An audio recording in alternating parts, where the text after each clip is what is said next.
ঝুরা মাংস খাওয়ার অপেক্ষা করার দিন শেষ, শিলপাটার বাংলাদেশ। আসসালামু আলাইকুম, সবাই কেমন আছেন? ইটিসি রান্নাঘরে সবাইকে স্বাগতম জানাচ্ছি।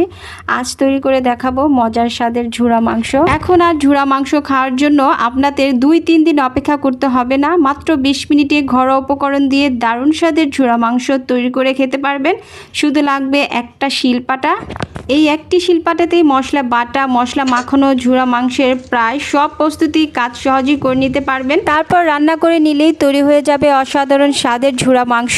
দেখতে হবে একদম কালো কুচকুচে, ঝরঝরে, আর মুখে দিলে লেগে থাকবে সেই পুরনো দিনের স্বাদ। যে রকম ঝুরা মাংস আপনি এতদিন ধরে খুঁজছিলেন, ঠিক মনের মতো সেই রেসিপিটাই আজ আপনাদের দেখাবো। চলুন ধাপে ধাপে খুব সহজভাবে জেনে নেই কিভাবে বানাতে হয় এই ঝুরা মাংস। সহজ রেসিপি দেখতে চাইলে আর সহজ রেসিপি ভালো লাগলে আমার এই ভিডিওতে একটি লাইক দিয়ে দিবেন, চ্যানেল সাবস্ক্রাইব করে আপনারা আমার সাথেই থাকবেন। আজকে ঝুরা মাংসের জন্য আমি এখানে আধা কেজি গরু মাংস নিয়েছি। মাংসগুলোকে ছোট ছোট টুকরো করে কেটে নিচ্ছি। হাড় ছাড়া গরু মাংস নিয়েছি, চাইলে আপনারা হাড় সহ রেসিপিটা তৈরি করতে পারেন। এতে ব্লেন্ডার করতে সহজ হবে এবং ব্লেন্ডারের উপর চাপ কম পড়বে। মাংস যদি একটু চর্বি বা তেল থাকে আর খেতে আপনার সমস্যা না হয়, তাহলে সেটা রেখে দিতে পারেন। মাংসটা খেতে আরও ভালো লাগবে। আর চর্বি খেতে না চান তাহলে চর্বিহীন মাংস ব্যবহার করবেন। মাংসগুলো ছোট ছোট করে কেটে নিচ্ছি। এই কাজটা করতে আমার একটু সময় লেগেছে। আপনারাও ধীরে ধীরে ছোট ছোট করে কেটে নেবেন, তাহলে পরের ধাপটা অনেক সহজ হবে। মাংসগুলো ছোট ছোট টুকরো করে নিয়েছি। এবার পরের ধাপে চলে যাচ্ছে। এখন ছুরি দিয়ে মাংসগুলো একটু কিমার মতো করে কুচি করে নিচ্ছি। এতে ব্লেন্ডার খুব সহজে মাংস টেনে নেবে, এক জায়গায় আটকে থাকবে না, আর দ্রুত ব্লেন্ডার হয়ে যাবে। চাইলে এভাবে কিমার মতো করে মাংসটা রান্না করতে পারেন। আর যদি ব্লেন্ডার থাকে তাহলে হালকা ব্লেন্ড করে নিলে আরও ফল ভালো পাবেন। আপনার যেটা সুবিধা মনে হয় আপনি সেভাবেই করতে পারেন। আমি যে পাটার ওপর মাংসগুলো থেতলে নিয়েছি, সেই পাটার ওপরই সব মশলা মাখিয়ে নেব। এতে আলাদা বাটি লাগবে না, ঝামেলাও কম হবে। এখন মাংসগুলোকে চারিদিকে গোল করে সাজিয়ে মাঝখানে একটু ফাঁকা করে নিচ্ছি। মাঝখানে 7 থেকে 8টি কাঁচামরিচ আমি থেতলিয়ে নিচ্ছি। ঝাল আপনাদের পছন্দ স্বাদ অনুযায়ী কম বা বেশি দিয়ে দিতে পারেন। এবার দিয়ে দিচ্ছি 2 কাপ পেঁয়াজ কুচি। পেঁয়াজটা একটু ছড়িয়ে দিয়ে আবার মাঝখানটা ফাঁকা করে নিচ্ছি।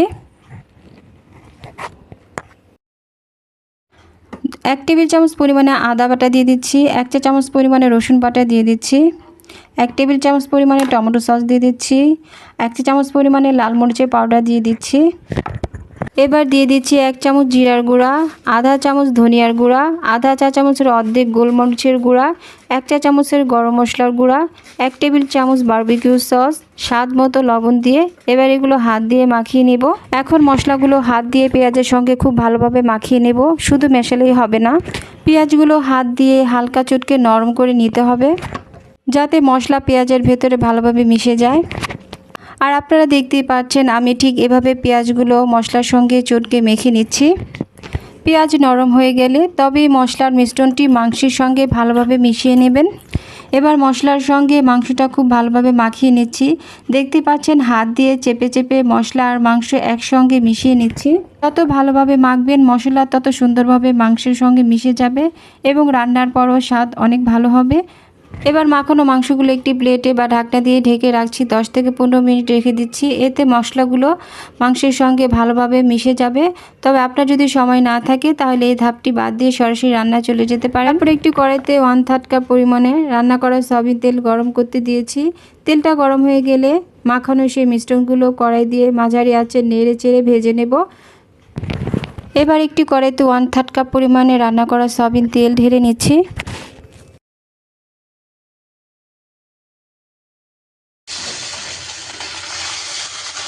গরম তেলের মধ্যে মাখানো মাংসগুলো দিয়ে দিলাম। এখন মাঝারি আঁচে 10 মিনিট ভেজে নেব, যাতে মাংসের কাঁচা ভাব পুরোপুরি চলে যায়।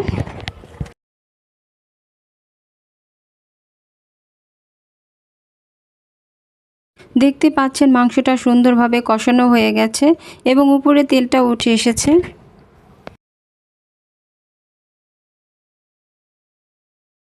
এখানে আমি প্রয়োজন মতো পানি দিয়ে মাংসটা ঢেকে রান্না করে নিয়েছি। পানির অংশটা ভিডিওতে দেখা হয়নি। মাঝারি আঁচে ঢাকনা দিয়ে রান্না করতে হবে যতক্ষণ না মাংসটা পুরোপুরি নরম হয়ে যাবে। এরপর ঢাকনা খুলে পানিটা শুকিয়ে গেলে নেড়ে নেড়ে রান্না করে নিয়েছি। কিমা করা মাংসটা পুরোপুরি নরম হয়ে গেছে। পুরো মাংস রান্না করাটা শেষ হয়ে গেছে। একটা বাটিতে ঢেলে নিচ্ছি। আর দেখুন মাংসটা এখন সুন্দর ঝুরঝুরে হয়েছে আর দারুণ কালচে একটা রং এসেছে। এই পর্যায়ে মাংসের স্বাদ আর ঘ্রাণ দেখতে পাচ্ছেন কতটা লোভনীয় হয়েছে। ছোটবেলায় দেখতাম মা খালারা ঝুরা মাংস রান্না করে 2-3 দিন রেখে দিতেন। সকালে গরম রুটির সঙ্গে সেই মাংসের স্বাদ ছিল অসাধারণ। এই ব্যস্ত জীবনে অপেক্ষা কেন করবেন? যখন মন চাবে তখন আমার মতো করে এইভাবে ঝুরা মাংস বানিয়ে খাবেন। একদম অল্প সময় ফ্রিজ থেকে মাংস নামাবেন আর বানাবেন। সকালে উঠে রুটি, পরোটা, নান যেটা দিয়ে সুবিধা হয় এই ঝুরা মাংস দিয়ে পরিবেশন করবেন। শুধু শিলপাটা নামিয়ে ঝুরা মাংস বানিয়ে ফেলবেন। মাত্র 20 মিনিটে পেয়ে যাবেন সেই পুরনো দিনের ঘরোয়া স্বাদ, দারুণ সুবাস। একবার এভাবে ঝুরা মাংস বানিয়ে দেখুন, আশা করি বারবার এই রেসিপি বানাতে ইচ্ছে করবে। সহজ রেসিপির সাথে সবসময় আমি আছি আপনাদের পাশে, তাই চ্যানেলটি লাইক, সাবস্ক্রাইব করে সঙ্গে থাকবেন। সহজ টেকনিকে রান্না সবসময় শেয়ার করার চেষ্টা করুন। আজকের এই শিলপাটা ঝুরা মাংস রেসিপি আপনাদের কেমন লেগেছে অবশ্যই কমেন্টে জানাবেন। সম্ভব হলে বন্ধু আত্মীয়দের কাছে আজকের এই শিলপাটা ঝুরা মাংস রেসিপিটি শেয়ার করে দিবেন। সবাই ভালো থাকবেন, দোয়া করবেন। আল্লাহ হাফেজ।